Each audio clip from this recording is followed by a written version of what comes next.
एक छोटे से शहर में दो दोस्त रहते थे।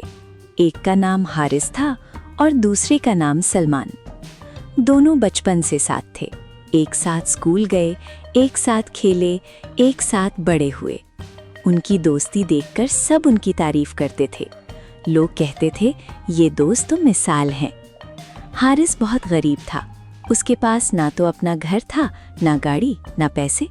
वो अपनी माँ के साथ एक छोटे से कमरे में रहता था। उसकी माँ फैक्ट्री में काम करती थी। सलमान अमीर था। उसके पास एक बड़ा घर था, महंगी गाड़ियाँ थीं और बहुत सारे नौकर थे। लेकिन वो कभी अपनी अमीरी पर घमंड नहीं करता था। दोनों की दोस्ती बहुत गहरी थी। एक दिन हारिस के वालिद बीमार हो गए। उन्हें फौरन अस्पताल ले जाना था। डॉक्टर ने कहा कि फौरी ऑपरेशन की ज़रूरत है। इलाज के लिए पैसे चाहिए थे। हारिस के पास कुछ नहीं था। वो बहुत परेशान था। उसने अपनी माँ को रोते देखा तो उसका दिल टूट गया। उसने सबसे मदद मांगी, लेकिन किसी ने उसकी मदद नहीं की। आखिरकार हारिस अपने सबसे अच्छे दोस्त सलमान के पास गया। उसने आंखों में आंसू लेकर कहा, सलमान, मेरे वालिद बहुत बीमार हैं। डॉक्टर ने कहा है ऑपरेशन कराना ज़रूरी है। मेरे पास कुछ नहीं है। कुछ पैसे दो, मैं तुम्हें वापस कर दूंगा। मैं कभी नहीं भूलूंगा। सलमान ने बगैर कुछ सोचे फौरन अपना पर्स निकाला और सारे पैसे हारिस को दे दिए। इतना कि उसके पास खुद कुछ ना बचा। उसने अपनी बचत भी उसे दे दी। हारिस ने कहा, इतने सारे पैसे तुम खुद कैसे चलोगे? तुम्हारे घर के खर्चे, तुम्हारे अपने मसाइल। सलमान ने मुस्कुराकर उसके कंधे पर हाथ रखा और कहा, हारिस, तुम फिक्र मत करो।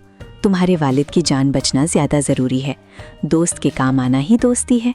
दोस्त के दुख में काम आना ही असली दोस्ती है। तुम जाओ, अपने वालिद का इलाज करवाओ। हारिस ने फ़ौरन अपने वालिद को अस्पताल पहुंचाया।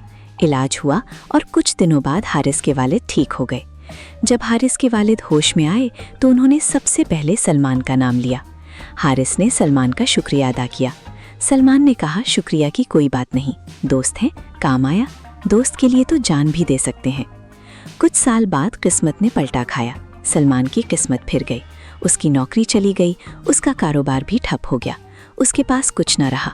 उसने अपनी गाड़ियां भी बेच दी। वो अपने घर में बैठा सोच रहा था कि अब क्या करें। उसकी जेब खाली थी। घर के लोग परेशान थे। उसकी बीवी भी परेशान थी। वो बहुत उदास था। सलमान को हारिस याद आया। उसने सोचा, शायद हारिस अब भी वही है। वो अपना वादा याद रखेगा। वो हारिस के पास गया। लेकिन अब हारिस बहुत अमीर हो चुका था।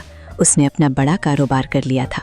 उसका अपना दफ्तर था, उसकी अपनी फैक्ट्री थी, उसके बहुत सारे लोग काम करते थे। सलमान शर्मिंदा था। उसके कदम उठने को तैयार नहीं थे, लेकिन उसे मजबूरी थी। उसने आहिस्ता से हारिस के दफ्तर का दरवाज़ा खटखटाया। सलमान ने कहा, हारिस, मैं जानता हूँ बहुत देर से आया, लेकिन मेरे पास कोई और रास्ता नहीं है। मेरी मदद कर दो। मेरे पास कुछ नहीं है। मेरी नौकरी चली गई, कारोबार बंद हो गया। हारिस ने उसे देखा और फौरन अपनी कुर्सी से उठकर उसे गले लगा लिया। उसकी आंखों में आंसू थे। उसने कहा, सलमान, तुम मेरे भाई हो। तुमने मेरे वालिद के लिए पैसे दिए थे जब मेरे पास कुछ नहीं था। तुमने मेरा सहारा दिया था। आज मेरी बारी है। तुम फिक्र मत करो, मैं तुम्हारे साथ हूँ। तुम कभी तन्हा नहीं हो। हारिस ने सलमान को अपने कारोबार में शामिल कर लिया। उसे एक अच्छी पोजीशन दी, उसे तनख्वाह दी, घर दिया, गाड़ी दी और उसे फिर से खड़ा कर दिया। सलमान ने हारिस का शुक्रिया अदा किया। उसकी आंखों में आंसू थे। हारिस ने कहा, शुक्रिया की कोई बात नहीं। तुमने एक बार मेरा सहारा दिया था, आज मैंने तुम्हारा सहारा दिया। दोस्त के काम आना ही असल दोस्ती है। सलमान ने कहा, हारिस, तुमने मुझे मायूस नहीं किया। तुम सच्चे दोस्त हो। आज मैंने समझ लिया कि सच्चा दोस्त किसे कहते हैं। तुम मेरे लिए मशल की तरह हो। हारिस ने कहा, वो दोस्त जो मुश्किल वक्त में काम ना आए, वो दोस्त नहीं होता। दोस्त वो है जो दुख में काम आए, खुशी में साथ हो, जिसकी दुआ तुम्हारे साथ हो। आज भी दोनों की दोस्ती कायम है। वो एक दूसरे के सुख दुख के साथी हैं। सलमान कभी हारिस की मदद नहीं भूलता और हारिस सलमान को कभी तन्हा नहीं छोड़ता। उनकी दोस्ती की मिसाल पूरे शहर में दी जाती है। लोग कहते हैं, यही होती है असली दोस्ती।